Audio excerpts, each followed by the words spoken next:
ప్రభువు నామమున అందరికీ శుభోదయం. ఈరోజు దేవుని వాగ్దానమేమనగా, యెషయా గ్రంథము 46వ అధ్యాయము 13వ వచనము. నా నీతిని దగ్గరకు రప్పించి ఉన్నాను, అది దూరమున లేదు. నా రక్షణ ఆలస్యము చేయలేదు. సియోనులో రక్షణ నుండి నియమించుచున్నాను. ఇశ్రాయేలునకు నా మహిమను అనుగ్రహించుచున్నాను. సహోదరి సహోదరులారా, దేవుడు యెషయా ప్రవక్త ద్వారా మనకి తన యొక్క న్యాయాన్ని గురించి తెలియపరుస్తున్నాడు.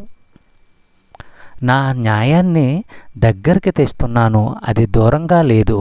నా రక్షణ ఆలస్యముగా రాదు.